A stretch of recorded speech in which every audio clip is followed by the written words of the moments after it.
ISF এর ছেলেদের জেলে তুলছে, কি বলবেন? দেখুন, আমাদের একের পর একটা ছেলেদের অ্যারেস্ট করছে, তুলে নিয়ে যাচ্ছে। অল ইন্ডিয়া মুসলিম পার্সোনাল ল বোর্ডকে আমরা এই বিষয়ে জানিয়েছিলাম। দুর্ভাগ্য, অল ইন্ডিয়া মুসলিম পার্সোনাল ল বোর্ড সারা ভারতবর্ষে ওয়াকফ বিরোধী আন্দোলন করলেও উত্তরপ্রদেশের বিজেপি সরকার যেভাবে দমনপীড়ন করছে তার বিরুদ্ধে কথা বললেও পশ্চিমবাংলার মমতা ব্যানার্জির পুলিশ যেভাবে আইএসএফ এর ছেলেদেরকে শুধুমাত্র ওয়াকফ আন্দোলনকে আটকানোর জন্য যেভাবে অ্যারেস্ট করছে, অনৈতিকভাবে মিথ্যা কেস দিয়ে আটকানোর চেষ্টা করছে, এর বিরুদ্ধে একটাও শব্দ খরচ করছে না। আমি এটা দুঃখের সাথে বললাম। তবে ওয়াকফ বোর্ড, এই অল ইন্ডিয়া মুসলিম পার্সোনাল ল বোর্ড কি বলবে না বলবে, কতটা বলবে না বলবে, তার জন্য আন্দোলন আমরা বন্ধ করব না। আজকে পশ্চিমবাংলার জমিনে আমাদের দুটো প্রতিবাদ সভা হচ্ছে। একদিকে পিরজাদা আব্বাস সিদ্দিকী আইএসএফ এর প্রতিষ্ঠাতা, তিনি করছেন অশোকনগরে এই ওয়াকফ সংশোধনী আইন, কাশ্মীরের পাহেলগাঁওয়ের বর্বরোচিত সন্ত্রাসবাদী হামলার বিরুদ্ধে প্রতিবাদ সভা, আর আমরা হাড়োয়াতে আজকে করছি। এইভাবে আমরা কন্টিনিউ প্রতিবাদ সভা করে যাচ্ছি। কেউ ধমকাবে চমকাবে, ওসব ধমকানি চমকানি আমরা পাত্তা দিচ্ছি না। উনি রাজা, আমরা প্রজা নয়। আমরা ভারতবর্ষের প্রত্যেকটা নাগরিকই আমরা রাজা।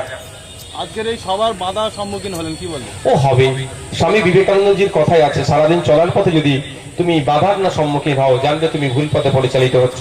তো স্বামীজির কথাটাকে সামনে রেখে বলছি, যত বাধা বিপত্তি সম্মুখীন হবো, তার মানে আমরা আমাদের কনফিডেন্স বিল্ড আপ হচ্ছে, তা আমরা সঠিক পথে আছি।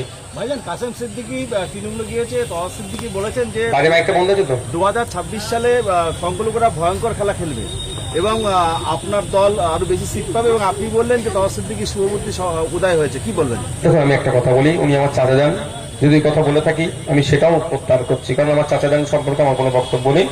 আমরা 2021 সালের পরেই যখন আমরা একটা সিটে নির্বাচিত হয়েছি, বাকি সিটগুলোতে আমরা কন্টেস্ট করেছিলাম। যেভাবে আমাদেরকে মিসগাইড করা, মিসলিড করেছিল মানে মিডিয়ার একটা অংশের মাধ্যমে তৃণমূল কংগ্রেস আর বিজেপি, আমার বড় ভাইজান একটা কথা আমাকে বলেছিল যে তুই টিকে থাক, কৃষ্ণনাথ টাকাতে হবে না। আর আজকে আমাদের একদিকে বিশ্ববিদ্যা আছে, একদিকে তাপসদা আছে, একদিকে শামসুর স্যার আছে, একদিকে আমাদের কুতুব ভাইরা আছে। আমরা সারা রাজ্যে এই ধরনের পারসেপশন তৈরি করতে সক্ষম হয়েছি, মাঠে ময়দানে লড়াই করেছি।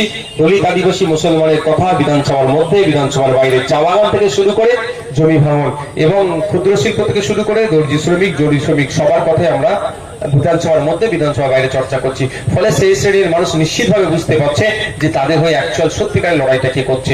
2026 সালে এই বিজেপি তৃণমূলের বাইনারি আর চলবে না। শুধু সংখ্যালঘু নয়, পশ্চিমবাংলার সংখ্যাগুরু সমাজের মানুষও আইএসএফ এর সাথ দিয়েছে। 2026 সালে ব্যাপক রেজাল্ট আইএসএফ করবে। ভাইজান, হাড়োয়ার এমএলএ রবিউল ইসলাম এবং মন্ত্রী সুজিত বসুর বিরুদ্ধে হাড়োয়া জুড়ে দুর্নীতির পোস্টার পড়েছিল, কি বলবেন? দেখুন, ব্যাপারটা হচ্ছে যে প্রশ্ন করুন, যে পোস্টারটা মেরেছে তা সে কোন জায়গায় আছে? ওদের দলের তো লোক, খোঁজ নিন সে কতটা সাধু। তৃণমূলের টপ টু বটম পর্যন্ত বুকে হাত দিয়ে বলতে পারবে যে উনি দুর্নীতি করেনি। এদের দুজনে একটা ছেড়ে দিলাম, ওদের টপ টু বটম পর্যন্ত মানে চোর মাচায় সোর। বলে বলে সর্ষে দিয়ে ভূত ভাগাতে হবে, প্রচলিত কথা। সর্ষের মধ্যে যদি ভূত জুড়ে ভাগাবে কি করে? তো বলছে অমুক চোর, কিন্তু বলছে কেন চোর বলতে হবে, আমি ওই সুযোগটা পাচ্ছি না, বলেই হচ্ছে ব্যাপার। এদের সমূলে উচ্ছেদ করতে হবে গণতান্ত্রিক প্রক্রিয়ায়। না বিধায়ক, না মন্ত্রী, না যে পোস্টার লাগে, যে সব কটা কি আইন গণতান্ত্রিক প্রক্রিয়ায় ভোটের মাধ্যমে আমাদেরকে ব্যাটিং করে বাংলা থেকে বিতাড়িত করতে হবে। মহেশতলা নিয়ে কয়েকদিন আগেই তো আমাদের রাজ্য কমিটি ভিজিট করেছে। ওখানে যে ঘটনা ঘটেছে দুর্ভাগ্যজনক, নিন্দাজনক। ওখানে প্রশাসন সম্পূর্ণরূপে ব্যর্থ হয়েছে।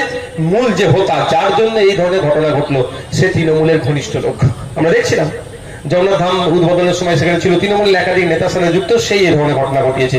আমরা বারবার বলছি, পশ্চিমবাংলায় যে সাম্প্রদায়িক উত্তেজনা হচ্ছে তার জন্য রাজ্য সরকার দায়ী, তৃণমূল কংগ্রেস দায়ী, তার প্রমাণ দিয়ে দিচ্ছে। আমি আশা করব মহেশতলার মানুষজন গিয়ে, মহেশতলা যথেষ্ট ঐতিহ্যশালী জায়গা, সম্প্রীতি ঐক্যতে তারা বিশ্বাসী।